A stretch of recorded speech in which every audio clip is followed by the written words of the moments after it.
All right, Uma and Ganesh, I'm so excited to have you both. This is such a privilege, such an honor for me to have you on this podcast. And I've been waiting for this to happen. So we're thrilled that we finally get to share your story with our audience worldwide.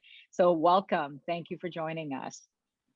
So my first question, we'll dive right in. Tell our audience a little bit about your story and what's the biggest thing that has guided your life. Uma, let's start with you. Yeah. So yeah, growing up in a small town, dreaming about the future, which was a bit fuzzy, of course, to begin with.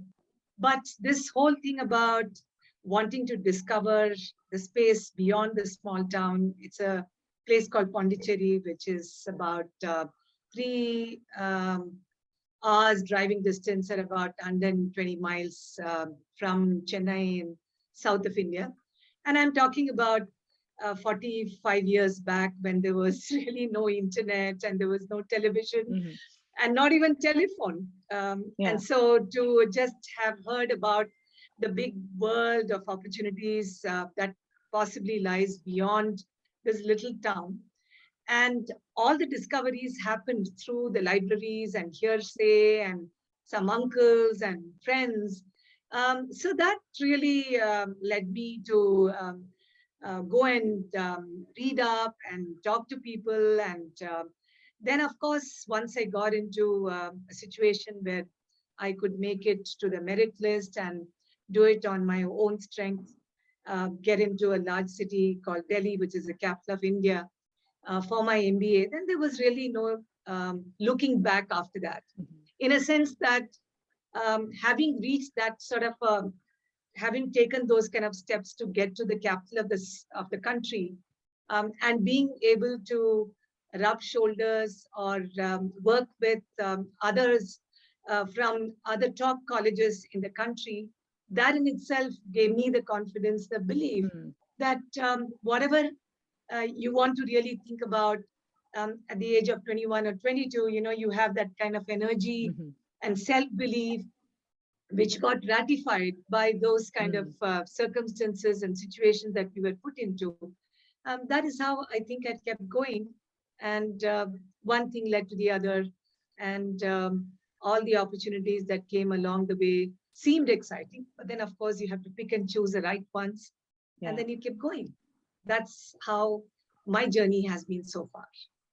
It's fascinating because as you share that story, it sounds like you followed your curiosity and your passions every step of the way, but also kept putting yourself in situations where it was a next level peer group and stepping into that helped you lift up.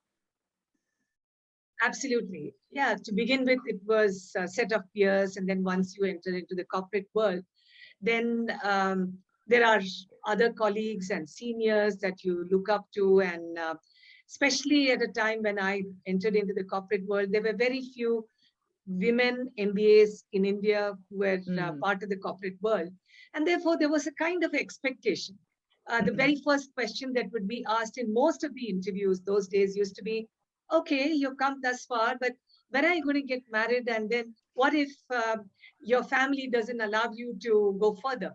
I mean, I used to really wonder, why are these people asking these questions? Because it had never crossed my mind that I would get into that sort of a situation, having literally done quite a bit of work and struggle to get to that point. Why would I just want to go away? But that isn't how people around me at that point of time saw in women, and particularly since women MBAs were very few. So there was that sort of an expectation also one had to bear in mind, that people are all watching you, and you got to also recognize that there are very few people like you who have got there. And that is something that they used to keep reminding me, including in my own campus. People used to say, you know what, if you don't take on this job and if you don't stick around with this job, do you realize that you are actually denying the opportunity for a few men who might have been able to get there?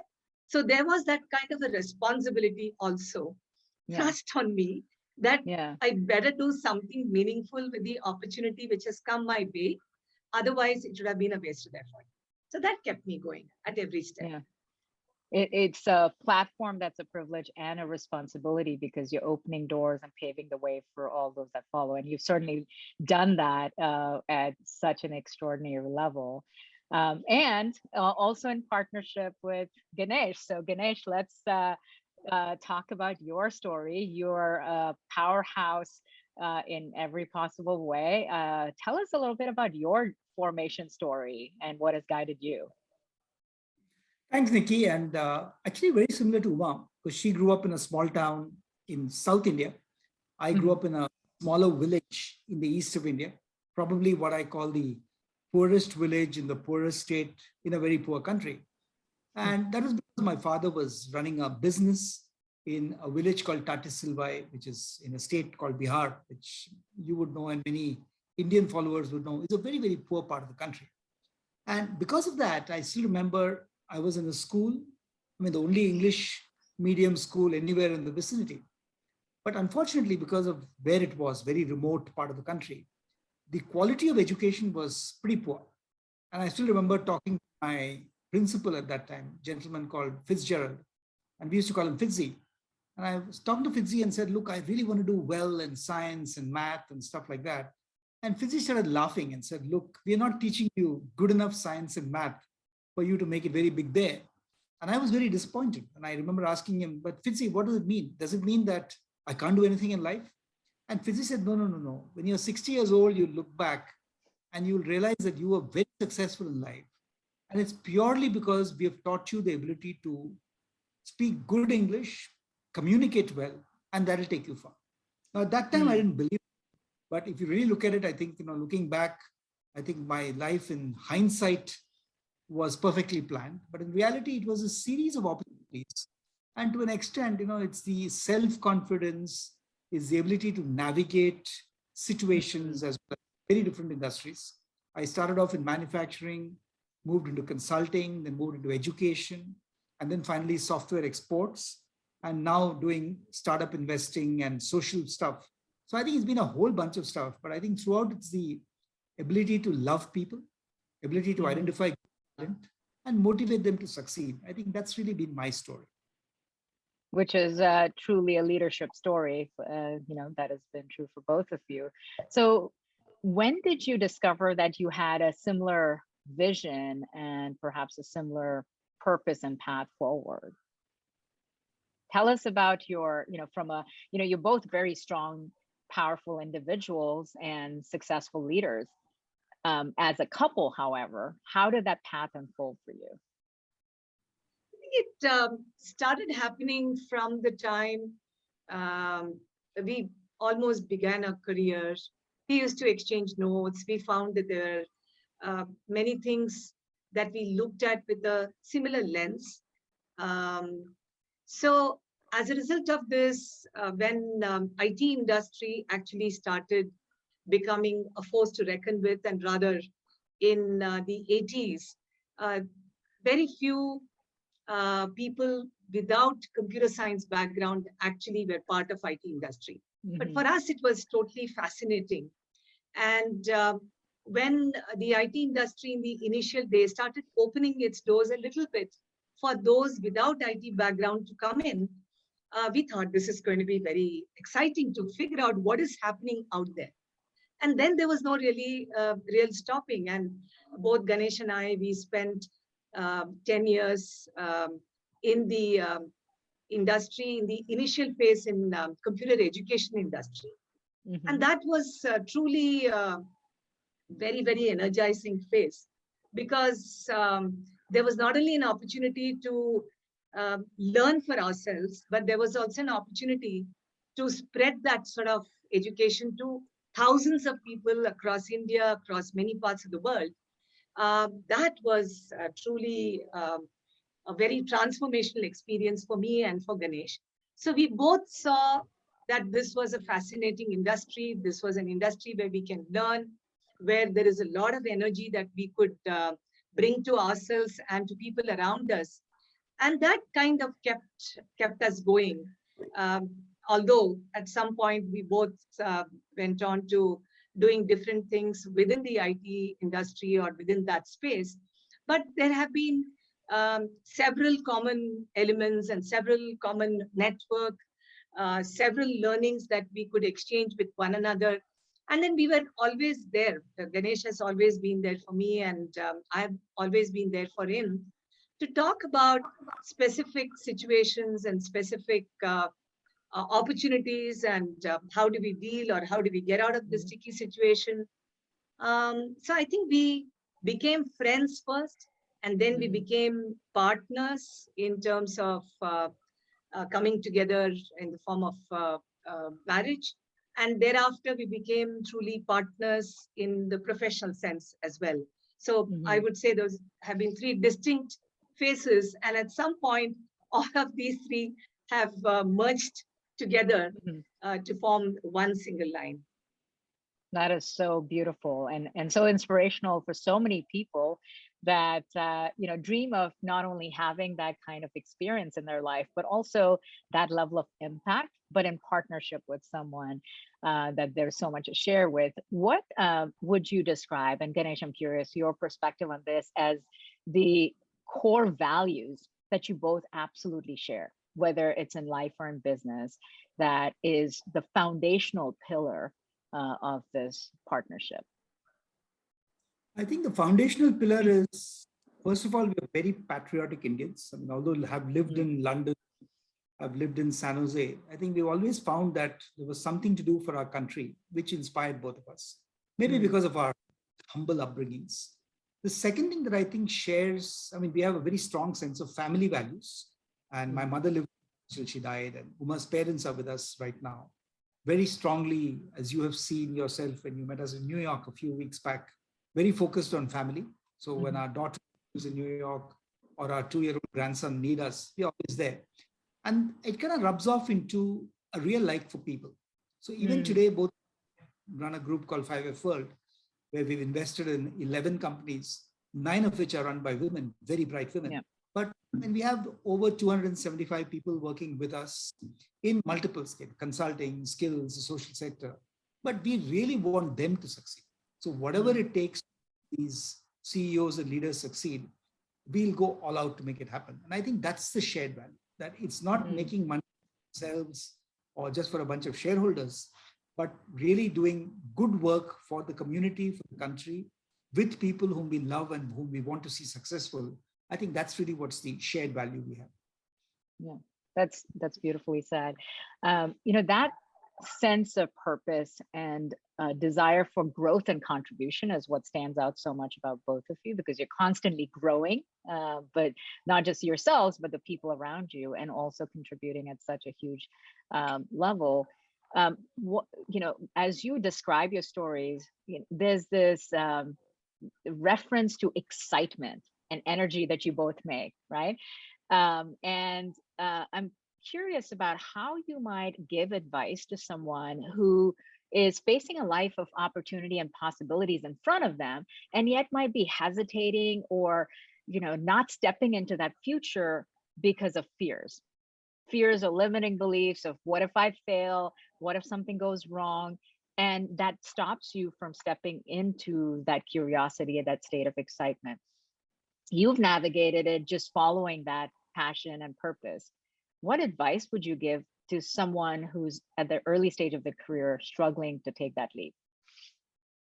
I would say that it's very important to take risk in life. I mean, everything is not really cut out there for everybody to begin with.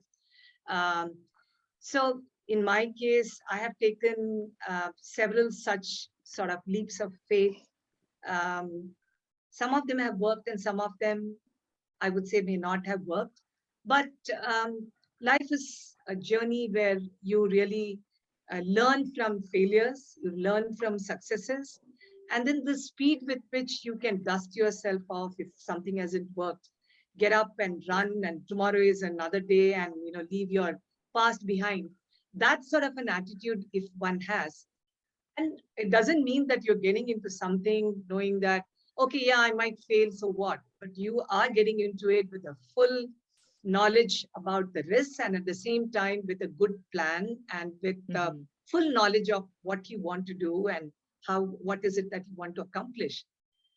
So deep down, I think it's very important to have that sort of a self-belief that Mm-hmm. you are going to do this with the fullest uh, intention of wanting to succeed. And then I Mm-hmm. think somehow the universe comes together to help you.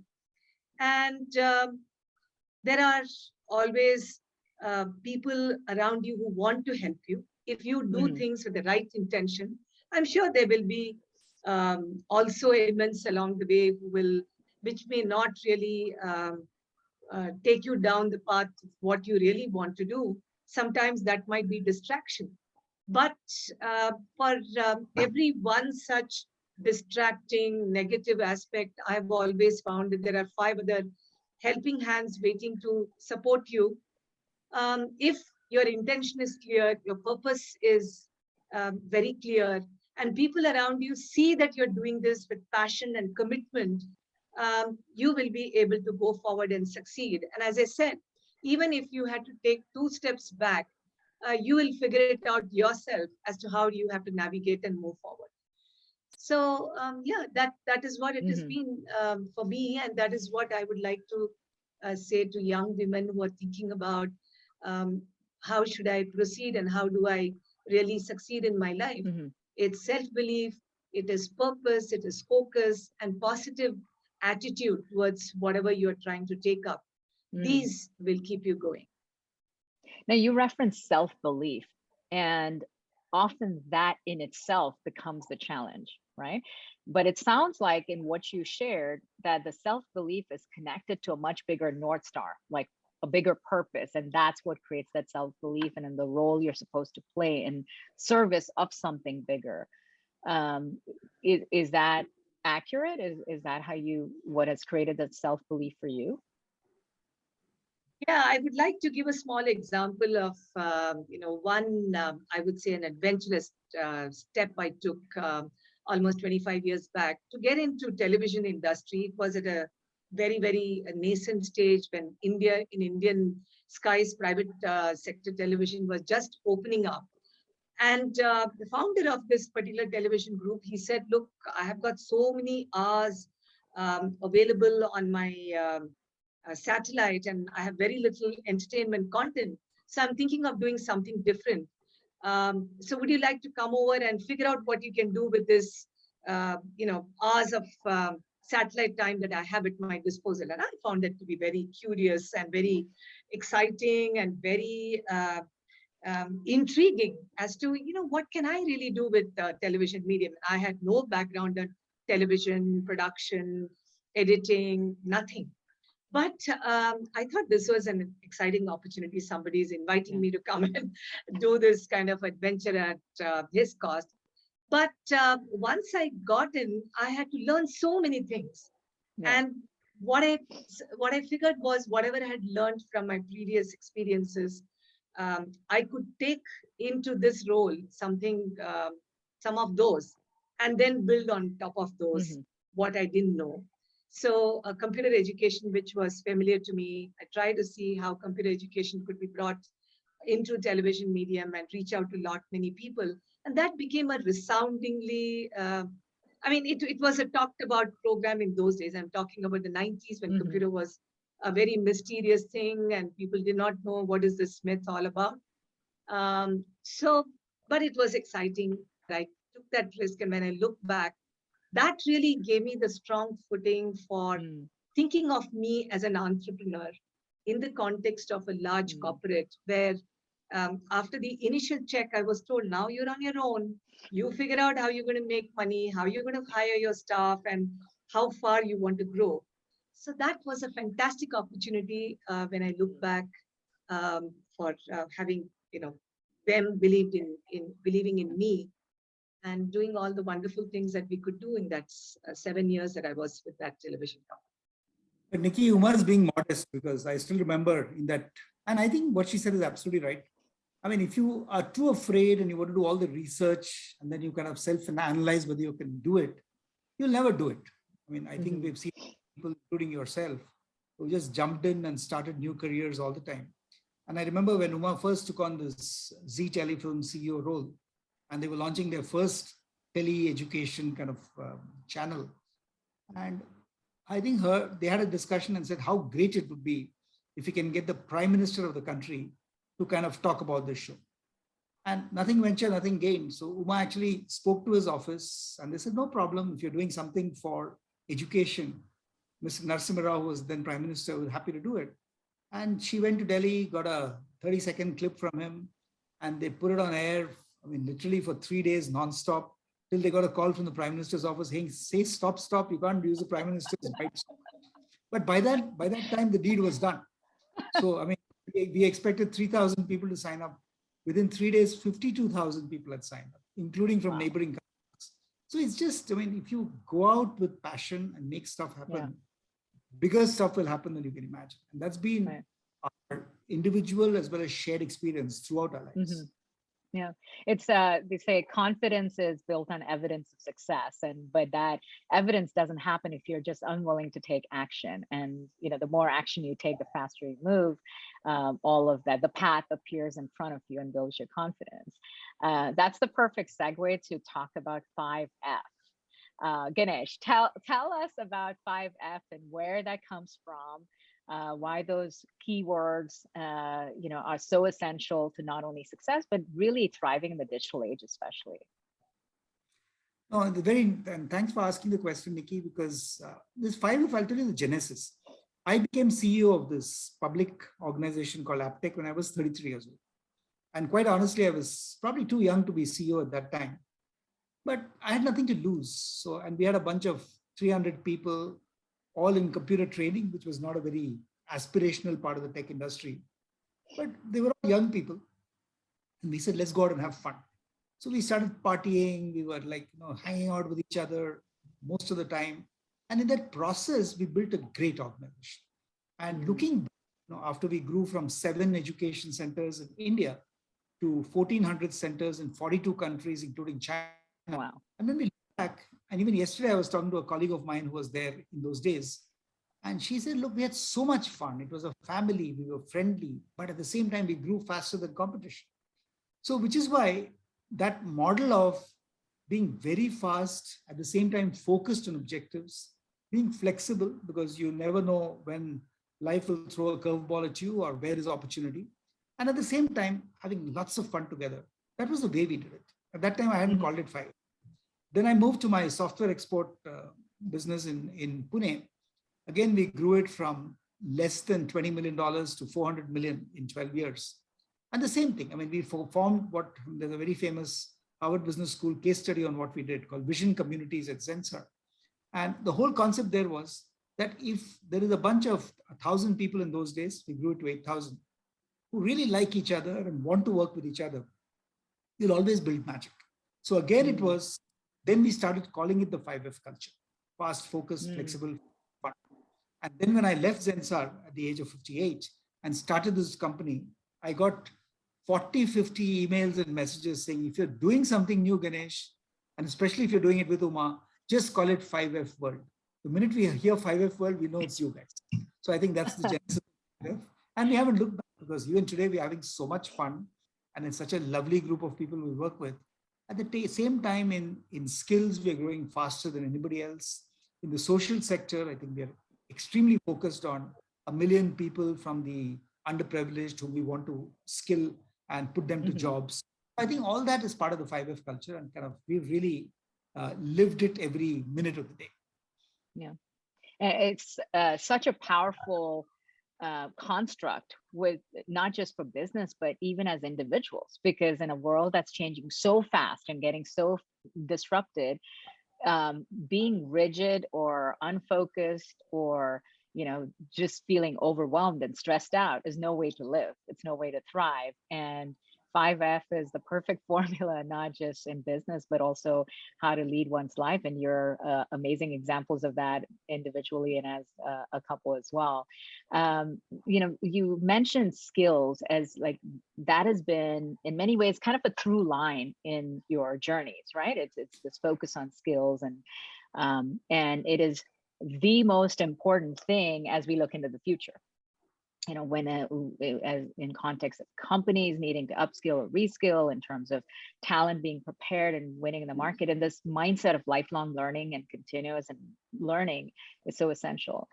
The work that you're doing today and your mission of what you're facilitating, what is the guiding principle for that, or what's your vision that you can share, and why that matters so much? See, when we're talking about skills, as all of us are aware, in today's context, you have to constantly upskill yourself, take some of the learnings from one industry, one domain into another. But to remain relevant, if we do not know where do we stand vis-a-vis our aspirations, then it becomes very complex to figure out what do I learn, because there are so many opportunities out there and so many pathways. Therefore, particularly in the context of corporate sector, we've built this digital skilling platform called Skillself. And I can say that that platform has been designed based on our own experience and understanding of what is really happening at the workplace. So all of us have aspirations and we have our strengths. We have our weaknesses. So against our current role, where do we stand? And against the aspirational role, maybe vertical or maybe diagonal and a completely different business unit, you may want to just, because AI is the latest flavor and I'm doing marketing and there's so much I'm hearing about AI. And if I want to get into AI, then can I really get in there? Many people may wonder, maybe thinking that, oh, no, you don't have any computer science background, so you can't get in there. But the reality is that today AI application is there in every field, and they are looking for people who have that kind of, interest and inclination. So this sort of a platform and a tool measures the distance between all the skills that are required for that sort of an aspiration role and where you are. And thereafter, there are several ways to get to bridge that gap.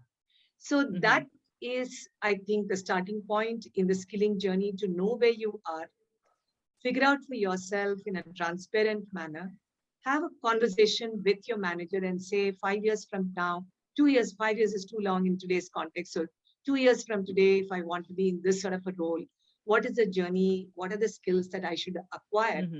And it's also important to bear in mind that skilling is no longer what you learn from a page turner e-learning program or a textbook. It's about observing, it's about interaction with the peers, it's about finding a coach, a micro skill, coach for a micro skill. You do not necessarily need to have a heavy duty coach, but someone who's a specialist in a micro skill. We need to be able to reach out to that person within the organization or outside the organization. And this sort of collective collaborative learning is what I think will be the future, not just restricted to going to school or looking at the content that is given to you, but being able to access all of these multiple ways of learning, social learning in particular.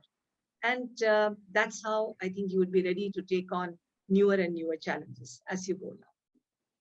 In the context of making that possible for people within an organization, what advice would you give to the leaders of the organization and how they need to look at skilling or talent differently for the future? And Ganesh, I'm curious about your point of view on that. It's an important question because, a lot of leaders, especially people who have not been used to being good leaders, suffer from hubris in the sense that, it's a corner office and everybody is saying, yes, sir, ma'am, and worshiping you. And it's very easy to let that go to your head. So I think leaders have to realize that, we use a term called passion osmosis. If you're a passionate leader, the osmosis process is where you transfer that passion to other leaders. You're creating more leaders. And I remember 5 years into Zensar, the software business I ran, we realized that 200 of us were very good at what we did, but there was another 5,000 people that had come on board. And we said, look, it's not going to be enough if there are just a handful of great leaders. We've got to make all 200 of these managers great leaders. And I still remember, the discussion was, oh, should we go and get an external trainer, an organization behavior specialist to train these people? Somebody told us, no, you guys are the leaders. you have to train by example. And Mm. so we got into a train the trainers program for about 20 of us, and we fanned out around the world. I remember I myself did programs in Boston and in Cape Town and in Dubai and various places. We used to run these 2-day workshops on just 3 items. Okay, we used to call it connectedness, development planning, and feedback. Because in a Mm. lot of ways, giving feedback is not a comfortable thing, and you have to train people to do that. And even today, when I meet people whom we trained at that time, they said, "Look, I mean, just that discussion made me such a better leader." So I think Mm. it's incumbent on leaders to make sure that this osmosis process of transferring capability happens. And obviously, you Mm. have to be very humble. I mean, the minute Mm. you think you arrived, something's gone wrong with you. And I mean, as a Mm. responsible leader, you've got to keep learning and you've got to keep Mm. contributing. I mean, if you look at our own careers, Uma and I have never stopped learning, formally and informally. I mean, Mhm. Uma was CEO of ZTV, I was CEO of this company called Haptech.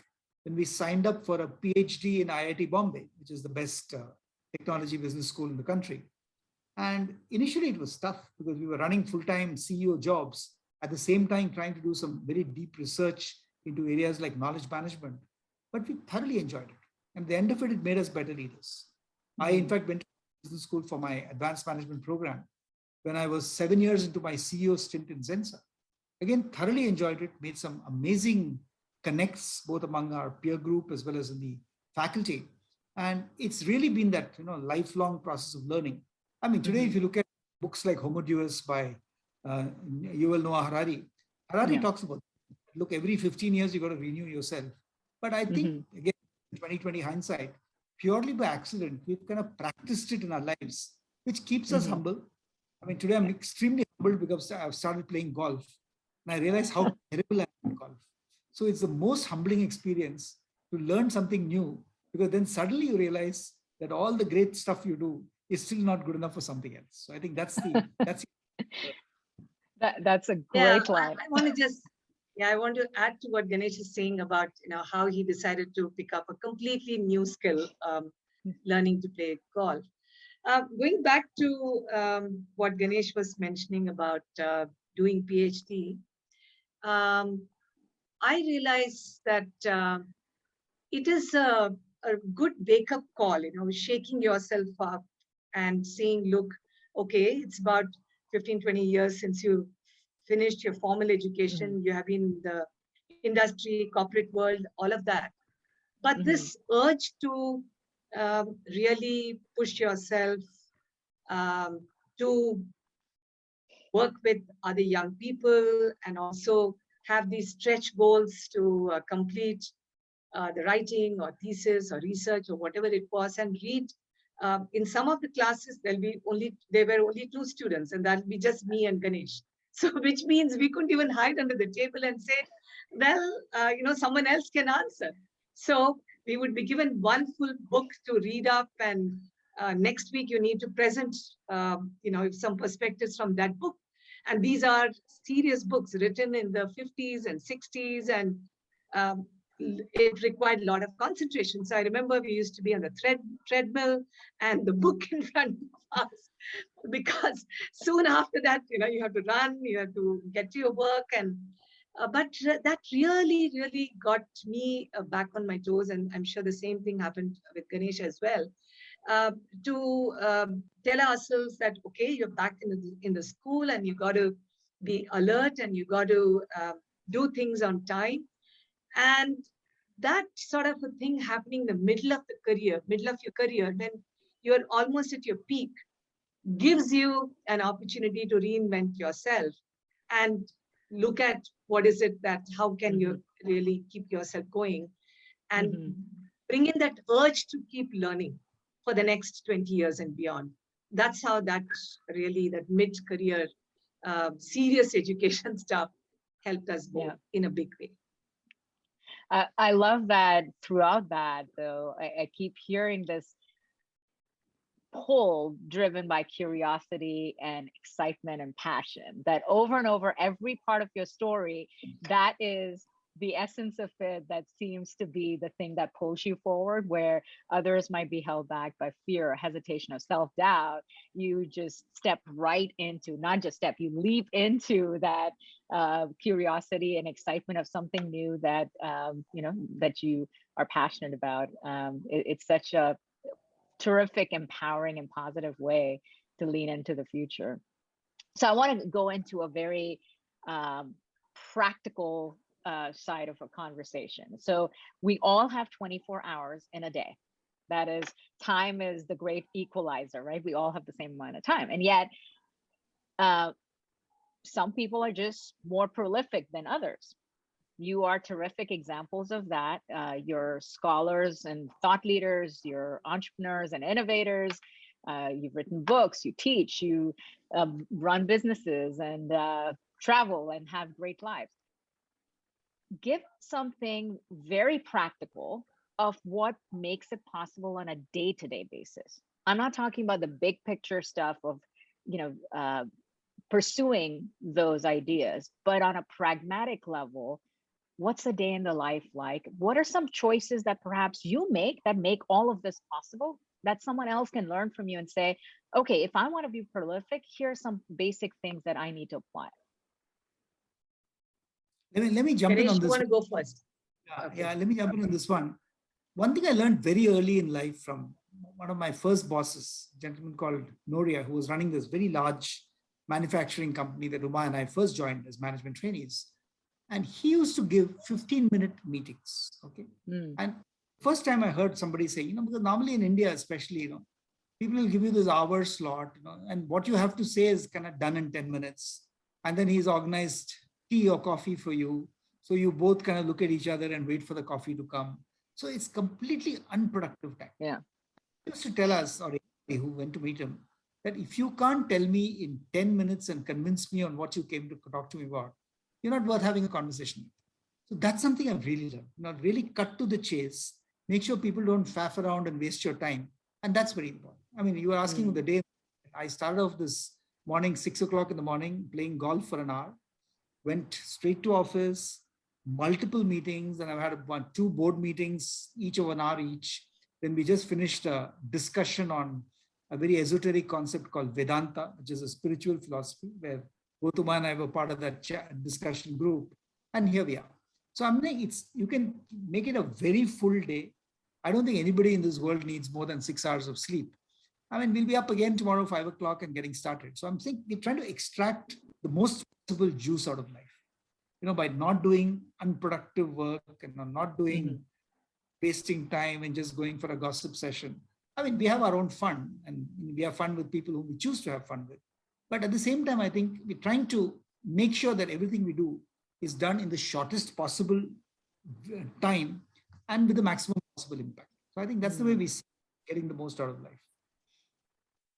In terms of some tips or insights in terms of how I plan my meetings, I would look at typically something that is slightly complex or challenging, and would have questions around those for which I want to find answers for myself or help my team to find answers for.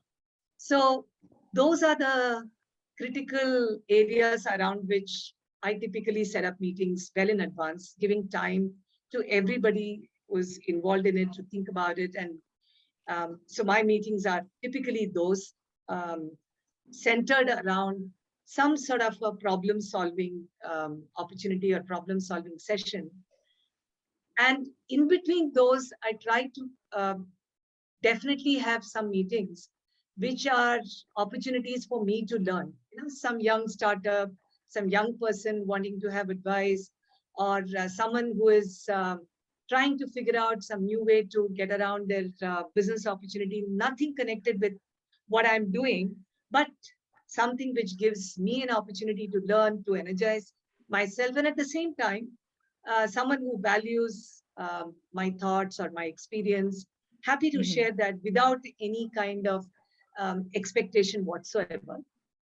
And at the same time, I believe that having some sort of a hobby or interest outside of work is extremely important for one to draw inspiration. So whether it is visiting museums or listening to music or reading books. I mean, there are many such hobbies people may be able to follow, but making it sort of a little bit religious about it and making sure that you make the time and you are able to spend at least 2 hours a week in surroundings and environment away from work, but being able to bring back that inspiration and freshness into your work. That I think is has been very helpful for me. And that's something that I would like to share with others as well.